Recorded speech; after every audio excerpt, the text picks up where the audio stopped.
Au nom du Père, du Fils et du Saint-Esprit. Amen. 17e jour de notre marche, de notre pèlerinage au tabernacle au Saint-Sacrement en raison d'1 heure par jour. Que la paix et l'amour de notre Seigneur Jésus-Christ soient toujours avec nous, mes frères et mes sœurs, dans la foi chrétienne. L'enseignement précédent, Jésus-Christ nous a donné de comprendre que ce qu'il accomplit, c'est ce que le Père a déjà accompli sous son regard. Je dis ce que le Père m'a enseigné. Je fais ce que le Père fait. Mon frère, ma sœur, dans la parole de Dieu, il n'y a pas de hasard. Tout a un sens. Je ne suis pas venu abolir la loi, mais l'accomplir, la parfaire, la rendre plus simple pour vous. Dieu a fait descendre la manne, le pain, pour nourrir son peuple. Dans l'ancienne alliance, dans la nouvelle, Dieu n'a pas fait pleuvoir la manne, le pain. Il nous a donné le pain. Et ce pain, c'est son Fils unique. Quand on aime, on donne toujours ce qu'on a de plus cher. Je recommence. Quand on aime, on donne toujours ce qu'on a de plus cher. C'est pourquoi l'amour est le verbe. Le verbe est l'amour. Jésus-Christ nous a donné de comprendre au travers de l'enseignement précédent que lorsque nous communions ou quand nous mendiquons, c'est-à-dire mangeons la parole, nous nous engageons au travers de l'Eucharistie à l'aimer, à aimer Dieu le Père, Dieu le Fils, Dieu le Saint-Esprit de tout notre cœur, nos forces. C'est notre premier engagement, c'est le premier commandement. Puis, nous disons à Dieu le Père au travers du corps de Jésus-Christ que nous consommons, que nous mangeons, que nous le vouons fidélité, confiance absolue, à vie. Cette responsabilité qui pèse sur nous doit nous donner d'être reconnus comme des disciples, des enfants de Dieu. Mon frère, ma sœur, c'est pourquoi tu ne peux pas être chrétien et vivre avec une fille, refuser de la marier à l'église, c'est-à-dire l'empêcher d'avoir part au corps et au sang du Christ qu'est l'Eucharistie. Ça veut simplement dire que soit tu doutes d'elle ou tu n'es pas sûr de toi-même. C'est pourquoi Dieu a choisi le désert comme le restaurant pour nourrir son peuple, comme la faculté de théologie inégalable et inégale au monde. Pourquoi?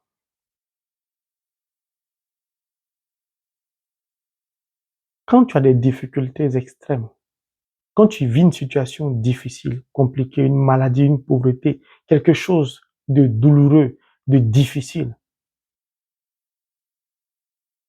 c'est là que tu vois qui t'aime. Donc le désert symbolise tout ce qui est difficile dans notre vie. C'est à ce moment précis qu'on peut s'apercevoir de l'immensité, de l'amour infini de Dieu pour nous. Franchement, le frange Marie, il m'aime vraiment, il m'aime beaucoup, car dans cette difficulté, tout le monde m'a abandonné. Lui seul était à mes côtés. Mon frère, ma sœur, est-ce que nous ne disons pas ça? Donc c'est dans le désert on découvre qui aime vraiment. Est-ce que le peuple aime Dieu? Est-ce que Dieu aime le peuple? C'est ce qu'on va essayer de découvrir. C'est pourquoi nous devons faire attention. L'amour, ce n'est pas de la plaisanterie. Quand je communie, ce n'est pas un jeu. Je ne peux pas aimer mes enfants plus que Dieu, plus que le Christ. Je n'en suis pas digne. Pourquoi? Parce qu'au travers de la communion, je dis à Dieu que tu es mon tout. Tu passes avant tout.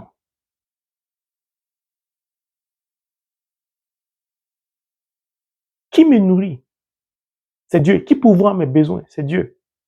Qui vole à mon secours? C'est Dieu. Pourquoi? Parce qu'il est dans une relation d'amour, de confiance, de fidélité avec moi. C'est pourquoi, quelles que soient mes tribulations, il est obligé d'intervenir. Si je respecte ma part, mon engagement, mes responsabilités.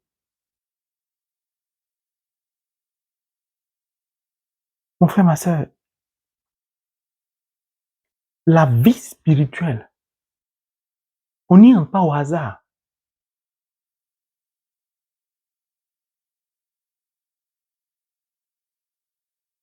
Si tu écoutes ton mari ou ton épouse plus que Dieu, tu n'es pas digne. Si tu as des difficultés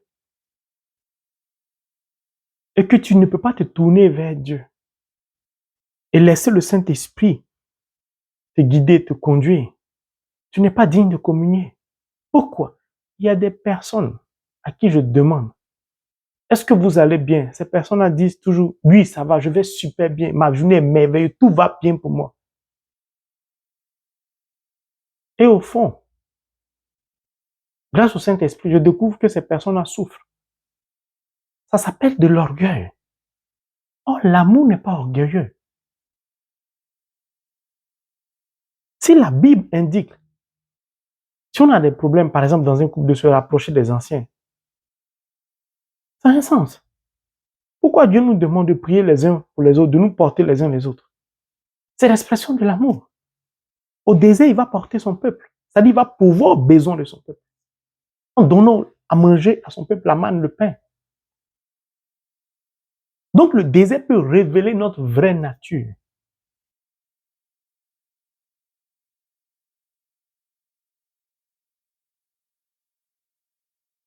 Nous sommes nombreux à manger la parole. Nous sommes nombreux à communier, à prendre l'Eucharistie. Combien sont ceux qui réellement écoutent Dieu au désert, c'est-à-dire dans les difficultés? On va écouter le conseil je vais écouter le conseil de ma famille. Je vais écouter mes amis. Je vais écouter tout le monde sauf Dieu. Mais je communie. Et je dis à Dieu que je lui fais confiance, je lui suis fidèle. Et quand j'ai un problème, celui que je suis censé aimer avant tout, j'évite de lui parler de mon problème. Ou quand je lui parle de mon problème, je vais répandre ce problème-là partout. Et j'attends la solution des humains, de la chair, mais pas de mon Père. Mon frère, ma soeur, il y a beaucoup de choses à dire sur l'Eucharistie. Si le monde va mal, alors que de plus en plus de personnes communient, c'est-à-dire le nombre de personnes qui communient n'a cesse d'augmenter. Parce que chaque année, il y a des milliers de personnes qui se font baptiser. Tu as accès à l'Eucharistie, mais chaque année, le monde va de plus en plus mal.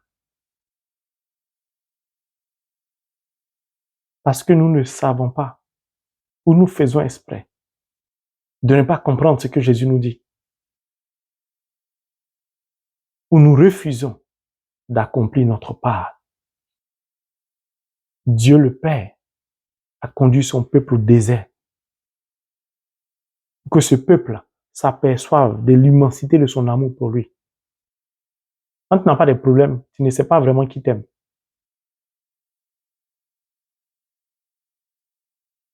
Mon frère, ma sœur, tu dois comprendre qu'au travers de la parole de Dieu, de ton baptême, de la communion, tu t'engages avec Dieu. Arrêtons de nous servir de Dieu.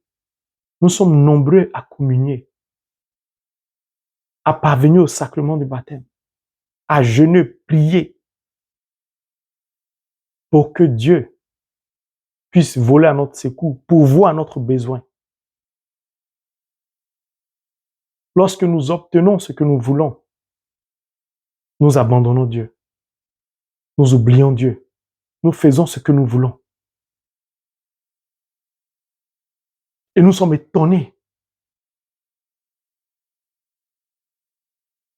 des difficultés que nous traversons.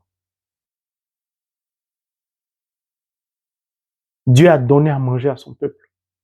Le pain. Le pain est toujours accompagné de la parole parce que le pain, c'est le verbe. Est-ce que le peuple va respecter son engagement? C'est ce que nous allons essayer de voir.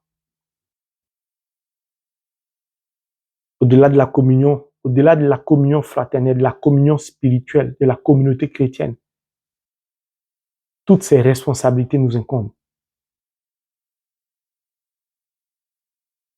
Sans le pain, sans l'Eucharistie, il n'y a pas de communion fraternelle. Il n'y a pas de communauté chrétienne.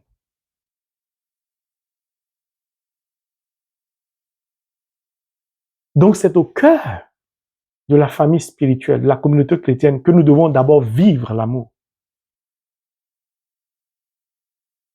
C'est pas entre nous chrétiens que nous devons nous tirer les uns sur les autres.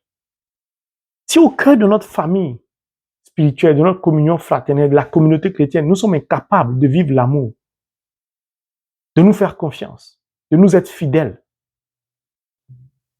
comment nous pouvons aimer, avoir confiance, être fidèles à Dieu que nous ne voyons pas? Mais nous sommes chrétiens, on cherche toujours à aider, à pourvoir aux besoins des autres, au détriment des membres de notre famille. Mais nous communions. Faisons attention. C'est tellement important pour moi, ce passage, c'est-à-dire ce qui concerne l'Eucharistie. Pour moi, c'est toute ma vie spirituelle repose sur l'Eucharistie. Être chrétien, c'est l'Eucharistie. Sans l'Église, il n'y a pas d'Eucharistie. Sans le prêtre, tu vas avoir pas l'Eucharistie comment? C'est-à-dire sans Jésus-Christ. Donc, c'est le centre de notre vie chrétienne. Mais qui est le centre de notre vie chrétienne? C'est Jésus-Christ. Le pain que je vous donnerai à manger, c'est ma chair. Il a pris sa chair. Il a livré sa chair au four, au fouet, au soleil, à la croix pour que toi tu puisses manger. Est-ce que tu réalises la profondeur de son amour pour toi? Est-ce que tu comprends le sens pur de l'amour pur? Dieu a enlevé en lui-même ce qu'il a de plus cher qu'est Jésus-Christ. Et il nous le donne pour qu'on le mange. Est-ce que Dieu peut faire plus que ça? Qu'est-ce que nous faisons en retour pour Dieu? On calcule notre salaire, on calcule nos épargnes, on calcule tout.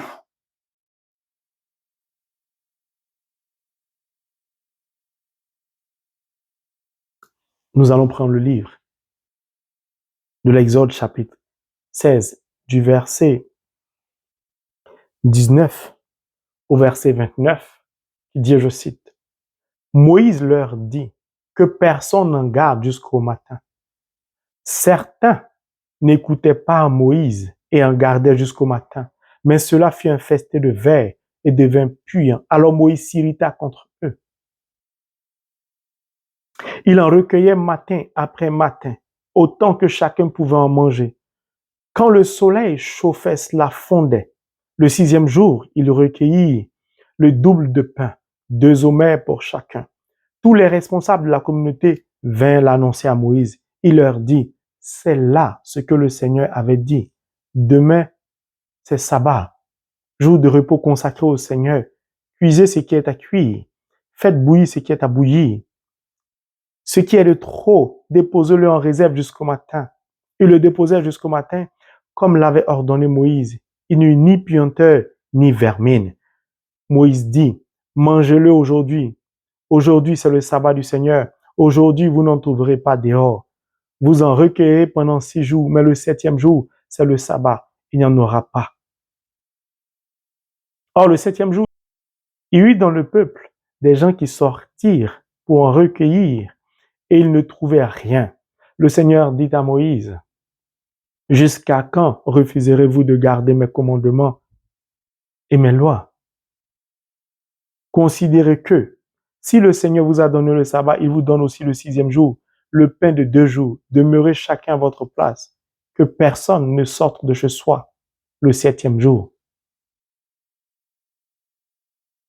Mon frère, ma soeur,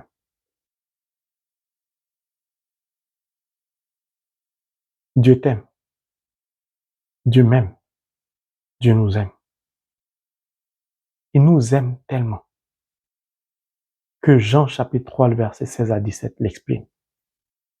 Dieu a tant aimé le monde. Il n'a pas aimé le frange Marie seulement.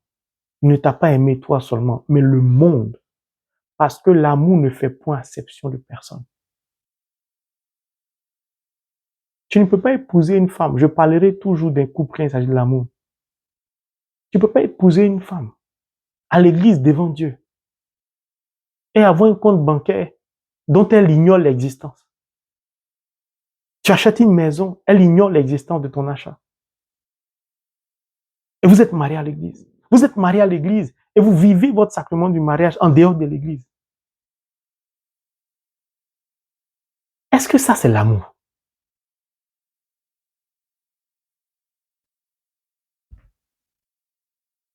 L'amour, ce n'est pas un jeu, c'est le fondement du monde. Si j'existe, c'est par amour pour moi que Dieu m'a créé. C'est l'amour qui a fait que nous sommes sur cette terre. C'est l'amour qui a créé le ciel et la terre. Comment pouvons-nous embrigader l'amour et changer le sens de l'amour premier, l'amour pur, l'amour de Dieu? Ta maison, ta voiture ne passe pas avant Dieu. Merci Saint-Esprit. Je suis concentré sur la parole, mais le Saint-Esprit parle beaucoup. Dieu a dit à son peuple au désert qu'il va lui donner à manger. Il va pourvoir aux besoins de son peuple chaque jour. Il va faire pleuvoir la manne, le pain. Bon, regardez. Si un boulanger doit nourrir 5 000, 10 000 personnes, il va travailler toute la nuit sans arrêt pour qu'il y ait 10 000 baguettes. Imaginez Dieu. Qu'est-ce qui s'est passé dans les cieux? Dieu a dû veiller nuit et jour pour que son peuple ait à manger. Jésus-Christ n'a eu de repos sur cette terre. La nuit, il s'est retiré sur le mont des Oliviers pour prier. Tout ça pour préparer l'Eucharistie, le pain. Il n'avait d'amour que pour ça. C'est-à-dire combler le cœur de son Père qu'il a envoyé. Faire la volonté de son Père. Or, la volonté de son Père, c'est quoi? C'est de nous révéler à nous autres le visage de l'amour qu'a le Christ. Dieu a fait de même pour le peuple au désert. Il a veillé des nuits entières pour que chaque jour, chaque matin, ils aient le pain. C'est-à-dire, Dieu s'est donné totalement à son peuple. Dieu a pris, mais de tout son temps, pour nourrir son peuple. Et quelle est l'attitude de ce peuple? Lorsque Dieu a fait descendre le pain, il a dit clairement, prenez ce dont vous avez besoin, chacun pour se nourrir et nourrir sa famille. Ne gardez rien, parce que chaque jour, je pourvois. C'est-à-dire, Dieu cherche à établir une confiance solide. Dieu veut bâtir une fondation de la confiance qu'on ne peut pas détruire. Que lui-même, il ne pourra plus détruire. Pour bâtir ce fondement, qu'est-ce qu'il fait? La parole. le Verbe, Holy Bible. Mon frère, ma soeur, j'ai 2 costumes. Ce n'est pas de la plaisanterie, vous allez comprendre pourquoi. Parce qu'à chaque cérémonie, je dois porter un costume. Quand il s'agit du corps du Christ et du sang du Christ, c'est le costume rouge.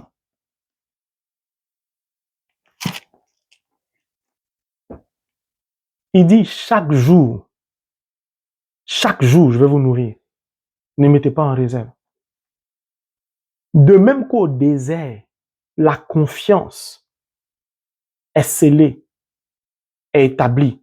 De même qu'au désert, on découvre qu'il nous aime dans nos difficultés. De même qu'au désert, on s'aperçoit des pensées du cœur de l'homme. Comme Jérémie a dit, le cœur de l'homme est trompeur, mauvais. L'hypocrisie, l'orgueil, la fierté, l'impulsivité, on est nerveux, on va à l'église, mais on se comporte comme on veut. Je parlerai toujours de moi. Oh, j'ai appelé le frère Ange-Marie 1 fois, 2 fois. Toujours c'est moi qui l'appelle. S'il n'appelle pas, je ne l'appelle plus. Je sais que le frère Ange-Marie est un serviteur de Dieu, il est beaucoup occupé. Mais je veux que le frère Ange-Marie me traite comme une exclusivité. Je dois passer avant tout. C'est quand même moi. Je parle avec lui. C'est mon frère. C'est de l'orgueil. Tous les jours, Dieu dit à son peuple, je vais vous nourrir. Qui nourrit donc notre famille? Ce n'est pas nous, c'est Dieu. C'est pourquoi je dis, un aîné n'a pas vocation à dire, je vais prendre soin de mes frères et sœurs. Je vais me battre pour qu'ils s'en sortent. Ce n'est pas à toi de le faire. Il faut partager ton expérience avec eux. Il faut les aider à faire les exercices. Il faut leur dire, lavez les assiettes, faites ceci, balayez la maison, papa va aimer. L'expérience, c'est tout.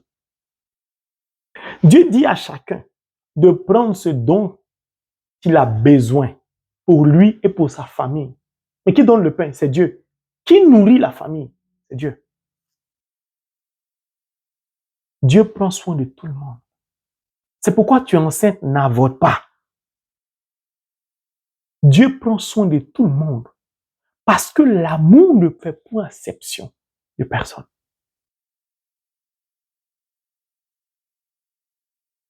Mais la parole accompagne toujours le pain, l'Eucharistie. Pourquoi?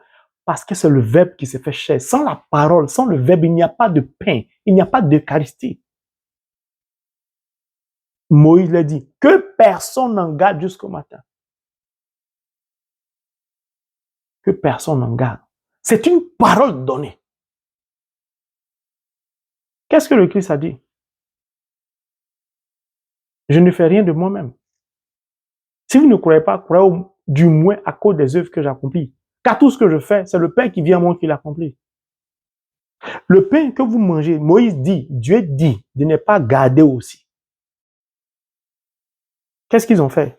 Certains n'écoutèrent pas Moïse et en gardaient jusqu'au matin.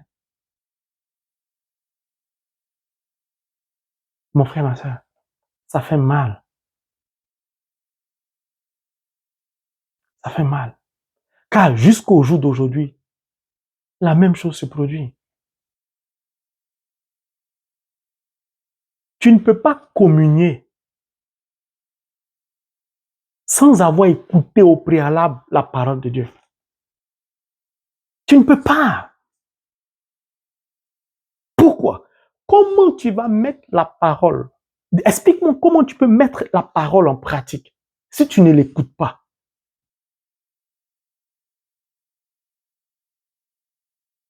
Le problème, ce n'est pas l'Eucharistie. Le problème, ce n'est pas le pain. C'est ta nature, c'est ma nature, c'est l'état de notre cœur. Certains n'écoutaient pas Moïse et en gardaient jusqu'au matin. C'est-à-dire, certains ont décidé, parce qu'ils n'ont pas écouté la parole de Dieu, ils ont entendu, ils ont décidé de faire ce qu'ils veulent. Ça s'appelle de l'orgueil. Ce sont des personnes égocentriques, centrées sur elles-mêmes. Je suis chrétien, je lis la parole, je suis baptisé, je communie même, mais je fais toujours ce que j'ai envie, ce que la chair me dit. Je communie, je suis chrétien, mais je suis nerveux ou nerveuse, impulsif ou impulsive. Je parle mal. Je n'écoute personne. S'il faut blesser par mes paroles, je blesse. Je m'en fous de la colère. Moi, je n'ai pas besoin de quelqu'un. Tu vas bien, je vais bien. De toute façon, je vais à l'église, je prie, je médite mon rosaire, je lis la parole. Je fais tout mon seul, je n'ai pas besoin de quelqu'un. Je connais Dieu. Ça s'appelle de l'orgueil. Sinon, l'église n'aurait pas existé. Eux, ils ont décidé de faire le contraire de ce que Dieu a dit, en mettant en réserve. Comme beaucoup de chrétiens décident de par eux-mêmes de faire pas ce que Dieu dit, pas ce que la parole dit, mais ce que la chair dit, ce que le monde dit. Mais ils sont tout de même chrétiens. Quelles sont les conséquences? Certains n'écoutaient pas Moïse et gardaient jusqu'au matin. C'est le matin Dieu donne à manger. Ils ont décidé de garder jusqu'au matin. Ils ont décidé de mettre en réserve. Pourquoi? Parce qu'ils soupçonnent Dieu de ne plus les ravitailler le matin. Parce qu'ils se disent, on ne sait jamais. Mon cher, faisons ce qu'on peut pour nous en sortir. Parce qu'à faire de Dieu là, depuis je prie, je n'ai pas d'enfant. Depuis je prie, je ne rencontre pas mon âme sœur. Depuis je prie, il n'y a pas de travail. Je prie, mon salaire n'augmente pas. Je crie à Dieu, je ne guéris pas. Il y a un féticheur là-bas. Il y a un vieux du village là. Il y a une dame là. Elle danse combien? Il y a une voyante. Je communie. Je lis la parole. Je m'induque la parole. Je mange la parole. Mais voici mes pensées. De même qu'il n'y a pas de pain sans parole, car le verbe s'est fait chair. Le verbe, c'est l'Eucharistie. De même qu'il n'y a pas d'action sans pensée, donc sans parole.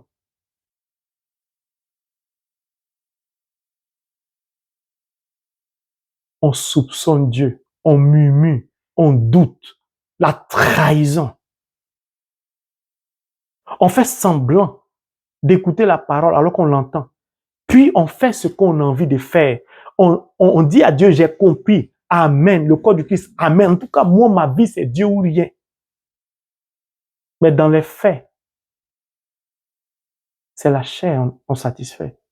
Dans les faits, c'est notre famille, ce sont nos amis. On fait ce qu'on a envie. Avec une couverture du Christ. Avec une couverture de notre foi chrétienne. On devient maintenant le diable à la place du diable. Pourquoi? Le diable se camoufle en ange de lumière. Certains n'écoutaient pas Moïse et en gardaient jusqu'au matin. Ils se sont camouflés en ange de lumière. Ils ont fait comme s'ils ont écouté Dieu. Mais ils avaient des pensées comme qui? Ananias et Saphira. C'est-à-dire, quand ils décident de mettre en réserve, ok, supposons que c'est une bonne chose. Quand la réserve finit, ils vont compter sur qui encore, puisqu'ils sont au désert. Ils vont revenir à Dieu. Nous sommes nombreux à jeûner, à crier, à prier. Dès que Dieu nous donne ce dont on a besoin, dès que Dieu comble nos besoins, on l'oublie. On cherche à mettre en réserve. Ah, moi, j'ai besoin de faire 2 boulots parce que on ne sait jamais aux États-Unis, si là, tu n'as pas de réserve, tu n'as pas de saving. En France, ensuite, tu n'as pas d'économie, tu es perdu. Le monde aujourd'hui, l'argent est mieux, je dois sécuriser mes enfants. On veut mettre en réserve. Tout ce qu'on fait, c'est grâce à notre souffle de vie. Sans ce souffle-là, on ne peut rien faire. Mais ce souffle-là, qui nous le donne chaque jour, qui renouvelle ça chaque matin. Car ce souffle-là, c'est le vrai pain. Ce souffle-là, c'est le vrai pain descendu du ciel. C'est-à-dire, c'est l'Esprit de Dieu qui nous donne de pouvoir réaliser tout ça, de vivre. Nous sommes au cœur et dans des groupes de prière, dans notre maison qu'est l'Église. Certains, dans le groupe de prière ou dans l'Église, ont un comportement qui laisse à désirer, y compris certains prêtres. Certains pasteurs, certains serviteurs de Dieu comme aux servants de Dieu, leur comportement laisse à désirer. Certains n'écoutaient pas Moïse et en gardaient jusqu'au matin, mais qui marque l'opposition. C'est-à-dire, quand on n'écoute pas Dieu, il y a des conséquences. C'est pourquoi je disais dans l'enseignement précédent, le corps du Christ, quand tu dis Amen, tu viens de mettre ta vie en danger. Pourquoi? Tu viens de dire à l'être suprême au monde que tu valides tout ce qu'il te dit. Si tu t'amuses à le trahir, c'est-à-dire à te trahir toi-même, puisque c'est ta parole qui t'a engagé, tu es foutu. Vous êtes marié à l'église, vous vivez en dehors de la parole, vous laissez le diable introduire son venin et vous dites, tout ce que Dieu fait est bon, que la volonté de Dieu soit faite, vous plaisantez. C'est-à-dire, vous réduisez Dieu à la division, au diable. Dieu peut-il diviser un couple qu'il a uni? Non, qui divise? C'est le diable. Arrêtons ce genre d'expressions et de pensées. Que c'est la volonté de Dieu. Quand tu t'es marié, tu te comportais comment? Ton mari et toi, vous vous comportez comment? Vous êtes mariés à l'église. Le dimanche, vous partez à l'église ensemble. Vous communiez ensemble. Vous vous confessez. Qu'est-ce que vous faites? Est-ce que vous écoutez ce que Dieu, le prêtre, a dit? Bon, je vais faire simple. Est-ce que vous avez écouté ce que Dieu a dit au travers du prêtre qui a célébré votre sacrement? Quand vous n'écoutez pas la parole de Dieu, quand nous n'écoutons pas la parole de Dieu, on ne dit pas c'est la volonté de Dieu, parce qu'on sait que c'est de notre bon vouloir. Quand il y a des conséquences, Dieu aussi, il aurait pu épargner ci, il aurait pu épargner ça.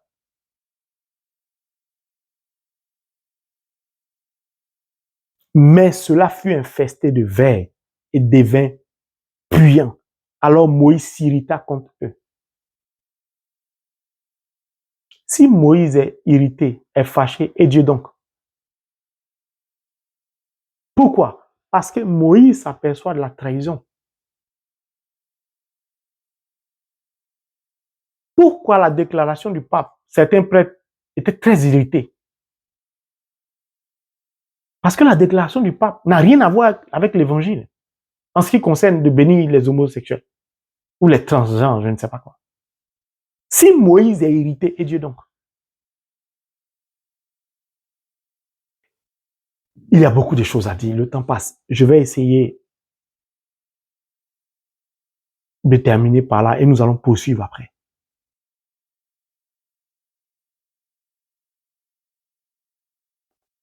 Mais cela fut infesté de vers et devint puant. Ce qu'ils ont mis en réserve a fini par se décomposer, par pourrir. Il y avait de la vermine. C'était puant. Quand nous communions, quand nous lisons la parole de Dieu, quand nous observons la parole de Dieu, quand nous n'écoutons pas la parole de Dieu, notre vie en est ainsi. Une vie pleine de vermine, de puanteur, c'est-à-dire de difficultés, de souffrance à n'en point finir. Parce que le pain, c'est la nourriture. C'est ce qui nous permet de tenir, d'être debout. Si la nourriture est décomposée, nous ne pouvons plus manger.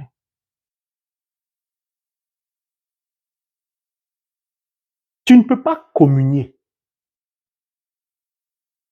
et baigner dans l'adultère. Tu ne peux pas communier et baigner dans des pratiques mystiques, avoir des fétiches chez toi.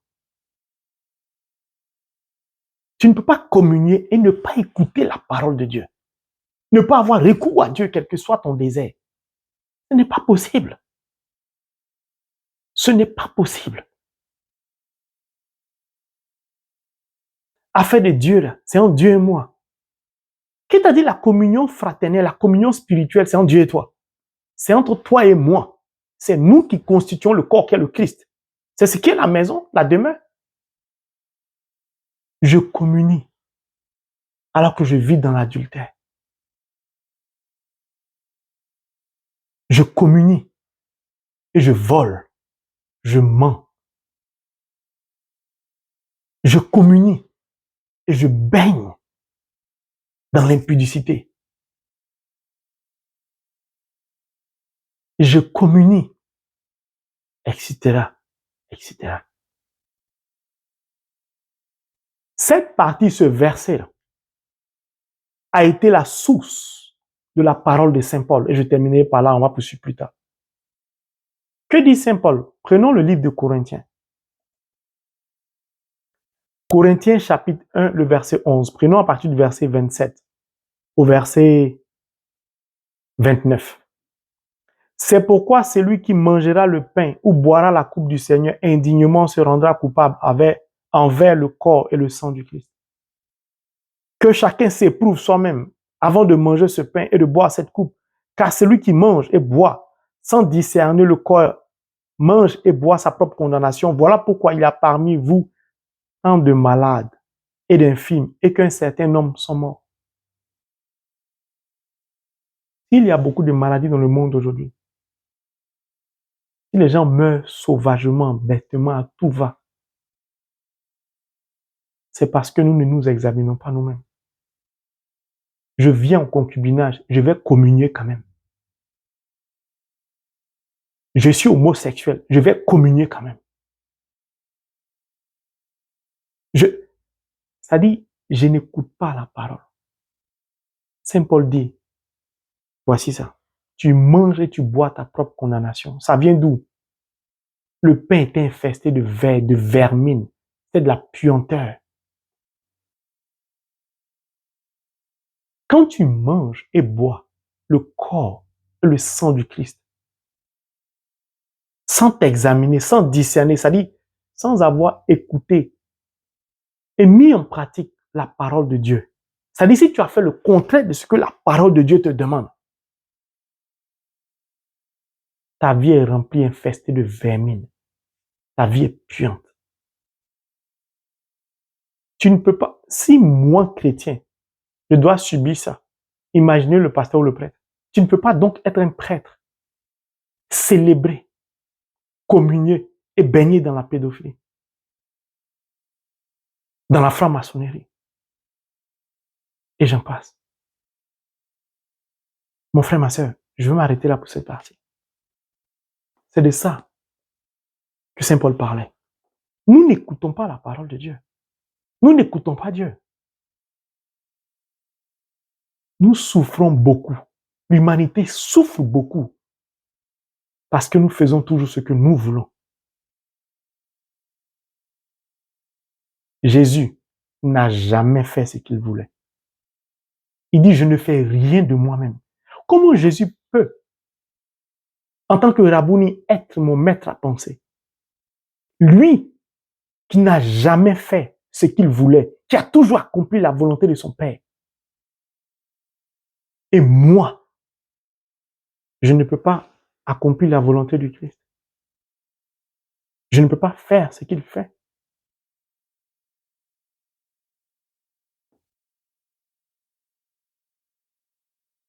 Mais je veux bénéficier de ses grâces. Je veux bénéficier de la gloire dont il a bénéficié de son Père. Sans faire ce qu'il me demande de faire. Que Dieu ait miséricorde de nous. Et nous donne rempli de son Esprit Saint. D'écouter sa parole, de la mettre en pratique.